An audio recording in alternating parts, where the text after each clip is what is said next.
This is Walt Disney World Today. Give us 5 minutes and we'll give you the world.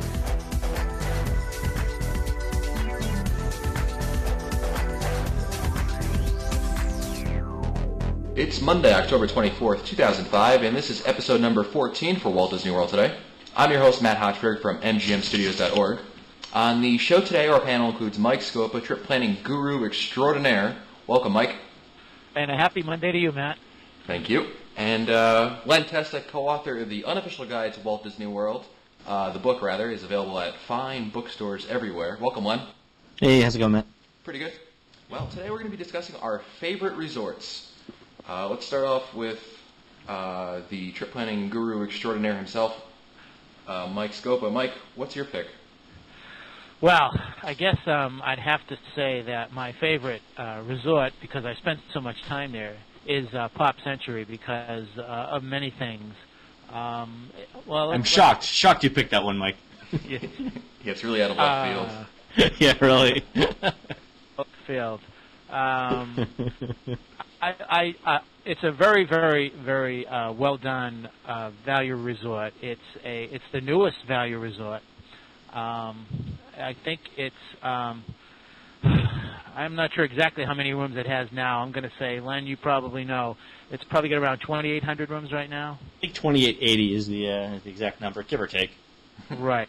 Right now, the only one half of it is open, and that is known as the classic years. It's known as the Phase 1 of Pop Century, and I believe that opened in December, I think, 2003, and I believe they started opening up earlier they started. I think they started taking reservations in April of that year, but they actually opened the resort in December. Phase 2, which we have no idea when that's going to happen, will be called. I'm hearing two different names for that. I'm hearing the Golden Years, and I'm also hearing the Legendary Years. I don't know which of the two names they're going to use, but either way, I'm sure it'll be just as good as the Phase 1. And the Legendary Years will include the years 1900s to the 1940s. The classic years, which we have right now, is the 1950s through the 2000s. Let's talk a little bit about the resort. It's very very Pop Century. It deals with the pop culture of our century, and the buildings are divided up into the decades: 50s, 60s, 70s, 80s, and 90s. Each particular group has its own identity, and that identity is marked by some of the symbols that you would recognize from those decades. For instance, bowling pins, Rubik's Cube, 8-track tapes, huge stairwells with those objects surrounding the stairwells. Che Guevara T-shirts, now jackets. Oh wait, wrong resort. Go ahead. Exactly. One of the things that for anyone listening who has never been to Pop Century, it is really worth the trip to go over to the classic years and to walk into the front desk area and take a look at the collages across from the main desk. What you'll see in those collages will just really trigger some memories. You will see things like Beach Boys albums. You will see Apple IIs's. You will see Apple IIes probably, and you'll see all kinds of interesting paraphernalia up there. I think it's really worth it. The rates are very, very good. They range anywhere from, and these are I'm going to call these rack rates because I'm not going to deal with any AP rates or anything. They range anywhere from probably low 80s to maybe a little bit over 100 for the holiday season.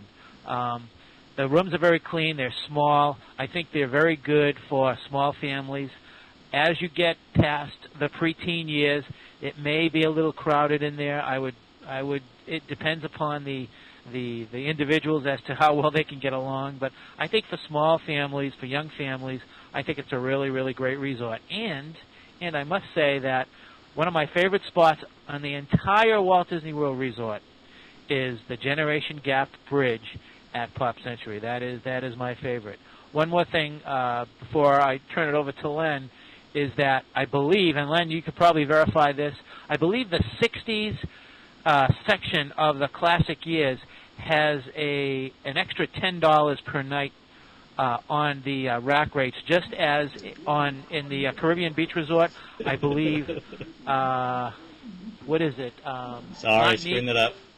Martinique has the also is charged. I think you're charged an extra $10 a night if you want to stay in the Martinique Village in the Caribbean. It's the two closest buildings. I don't think it's worthwhile. I mean, the amount of money, the amount of walking you're going to do during the day, is so much larger than the extra 30 yards you're going to walk. I agree. Yeah, it's not worth it. I agree. Okay, Len, your turn. I have to say my favorite's probably the Polynesian. Stayed there for the first time last two Januaries ago. Really, really enjoyed it. It was one of the places that I visited often when we were doing the data collection at the Magic Kingdom, and I fell in love with the place. Finally found a reason to stay there when my brother got married at the Poly in January of '04. I think it's a fantastic resort, very well themed. Rooms are fairly large and recently renovated. I think the restaurants, everything from the Kona Cafe to Ohana's, are top notch. And really, I think the thing that sets the Polynesian apart from most of the resorts is the landscaping at the Poly is really just superb. I mean, they do a ton with it. There are plants there that they've gotten to grow that don't grow very well in Florida, but they've done wonderful jobs with them. Yeah, I think it's a fantastic resort. The one thing I would say is I think the concierge rooms are a little bit smaller than the other rooms, but still I think in the Hawaii building actually faces the Magic Kingdom, so it's possible to get a room with a balcony facing the Magic Kingdom to where you can watch Wishes at night. And it's really just a spectacular view. You look out your window and see the castle changing colors every night. I think that'd have to be my favorite resort. Now, the problem with loving the Polynesian so much is that the rack rates are just astronomically large there. I think during regular season, just a regular garden view room is like $370 a night. And I've already sold one of my kitties off, so I really can't spare the other one. And then if you're looking at it like on holiday season, I think a standard garden view room for those of you who are looking to stay there in December, you're looking at around $500 a night, which is quite a bit. I think that's probably my favorite resort. I will say that I spent a lot of time at the Contemporary a couple weeks ago. Not the Contemporary, sorry, the Caribbean Beach. And I really liked Caribbean Beach. I wandered around Martinique, and it was very lush, very well themed. The rooms have those old-fashioned air conditioners in them. Mike, you're familiar with them? Not like at the Pop, they've got the new quiet air conditioners, right? Yes. But at the Caribbean Beach, they've got the old-timey ones that actually have dials instead of digital thermometers. So you can actually crank it up to coldest setting and put the fan on high and have it sound like a jet airliner rumbling down the runway all night. And I love white noise when I sleep, so for me it's a treat. I'm sure if you have to be absolutely quiet when you sleep, then you'd hate it. I loved it. And we actually got we were doing some room testing, so we brought a digital thermometer with us, and actually got the room down to 63 degrees with the air conditioner on high, which is pretty cold. Yeah, it's a little frigid.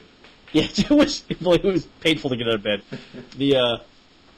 The one thing I would say about the Caribbean Beach is it's a hike to get anywhere, especially to the food court. You definitely have to have a car if you're going to do that. You don't want to walk.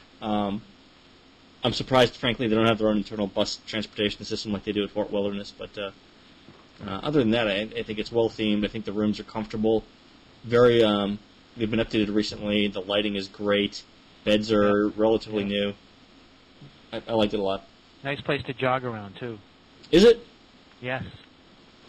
I remember staying there years ago when it was during the middle of a South Florida or a Central Florida thunderstorm, and jogging through what I thought was a puddle, but you know that there's that lake on the opposite side of the check-in Yep. place. I actually jogged through the shallow end of that. So I get there, right, and I get in, and they're all talking about the alligator that's in the pond, apparently. It's like, did you see the alligator? It's like, no, I missed it, but I just ran through it. Great. Do you know, totally unrelated to Disney, but do you know what to do if an alligator is chasing you? Run zigzag. That's right, Mike. You got to run zigzag. Oh, that's right, because they don't run zigzag. Yeah. Yeah, Is it Stop and Play Dead? No, wait, that's bears. that's bears. And we don't have alligators here in New Hampshire, but I knew that. Yeah, I mean, I think in North Carolina probably not many. But What about you, Matt? What about you? Matt, what's left? Well, my pick is the Contemporary. It's based out of, I think, if I can be a psychologist for a second, I'm sure it has something to do with being a kid. And when you first used to, ride the monorail, and the monorail would inevitably go through the Contemporary, and I mean, how cool is that? I still, to this day, Coolest thing ever. I mean, to this day, I don't know of any other hotels where you ride through the middle of it on a mass transportation thing. But I mean, it doesn't have any real theming to any Disney theming to it, but it has that. You really can't beat the benefits of it, like being literally footsteps away from the Magic Kingdom. You've got Chef Mickey's in there, California Grill, so you've got some good, albeit somewhat on the expensive side for food, but it's certainly it's great. And it's got the monorail. That's all I'm going to say. It's got the monorail in it. It's cool enough. Yeah. Actually, they stayed there last October. It wasn't bad at all. They've recently redone the rooms, right? Yes, they had a rehab earlier this year, perhaps a year ago. It might still be ongoing. Yeah, But I they think changed yeah. They changed the theme of the rooms from like Las Vegas circus theme to something actually contemporary with flat screen TVs and Yeah, it looks really nice. yeah, it looks great, doesn't it? I think they're still working on the south wing. Yeah, was there a rumor that they were turning that into DVC? I've heard that, but it's Yeah. all hearsay. Yeah, We'll wait and see. But it is very convenient. I mean, you could walk. I mean, it's like a 5 or 6 minute walk from the Contemporary to the Magic Kingdom. It's really not bad. yeah, it's so close that they're having a real problem with getting guests not to go park their cars at the Contemporary to avoid the parking. Yeah, they're fees cracking and down on that. to the people who want to go to the Magic Kingdom. Yeah, they now I believe they actually ask for you. They have a checklist with names of everyone who's got priority seating reservations for that day. Yep. So if you're thinking about trying it, don't. Yeah, it's pretty difficult now, but guess you got to pay the parking fee. But although the place I usually stay at, Pop Century, I agree with you, Mike, about your assessment of it. I think also one of the great things about Pop is that it's since it is the newest resort, it benefits from being everything is still kind of new. You don't have the noisy air conditioners or the everything it's a little crisper, if that's a good way to describe it. So I enjoy staying there for that reason, and the price you can't beat, certainly. Yeah, I mean with discounts you can get it for what, like $70 a night. That's really not bad. Yeah. Speaking of the the newness of everything, we actually when we went to Disney in October this year, we one of the things we looked at was how old everything was in terms of furnishings. In particular, we looked at how old the mattresses were. So you guys have any idea, if you want to guess? We surveyed about 15 Disney hotels. You guys want to take a guess as to how old the mattresses are in Walt Disney World? On How old average, is the oldest mattress thing? What year is it dated to? I'm guessing they're no more than 3 years old. I'm going to go with 5. Scope is the closest. We couldn't find anything older than mid-2004, which means that on average the looks like the mattresses are getting replaced every 18 months. Jeez, when I need a new mattress, I'm just going to Disney World dumpster. Yeah, really. Grab And one they're all brand name. You know those mattress tags that say "Do not remove under penalty of law." Yes. Yeah, I had to take a couple of those for evidence, but they're being recorded. Sealy or Simmons, and they're all brand name mattresses. They're all relatively new. We couldn't find anything that was old. So, I mean, Disney's turning those things over, like I said, every 18 months or so. You got to wonder how much abuse they must go through that they're turning them over that quickly. Because certainly the average person doesn't change their mattress at home every 2 years. No. My mattress is significantly older than 18 months, that's for sure. Yeah, I mean, but I mean, they seem to do a good job of turning them over. The other thing that I noticed that was very interesting, and I'm sure you guys were surprised at this. Which resorts do you think have the highest quality bed linens? Highest quality what? Bed linens, like sheets.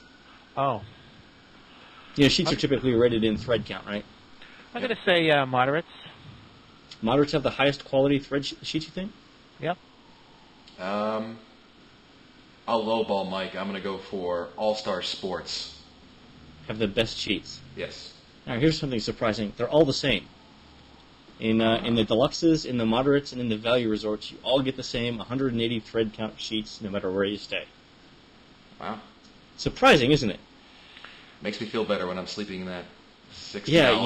you know what's different? We figured out what's different is obviously the beds are a little bit bigger in the deluxes. In the values and in the moderates, you're getting full size or doubles, full size mattresses, whereas in the deluxes you're getting queens. The sheets everywhere, 180 thread count. It's pillows that are different. Really? The pillows in Scopa Towers, also known as Hop Century, are foam, I believe. And in the better resorts, they're like a polyester bead fill. Much more comfortable. Wow. Interesting. How I know this, don't ask. But we actually had to call Consumer Reports. So I actually had to call Consumer Reports and say, so how do you guys test pillow fluffiness anyway? And there's this long pause on the other end, like, my God, what have I done answering the phone on Monday morning? Probably the reason. That's where the conversation went. It's the tester guy again. Oh, no. Probably the reason why they have to change the mattresses every 18 months is because you guys are going in there and ripping them apart to see what they're made out of. Exactly. They can't run them with the tags. No, it's they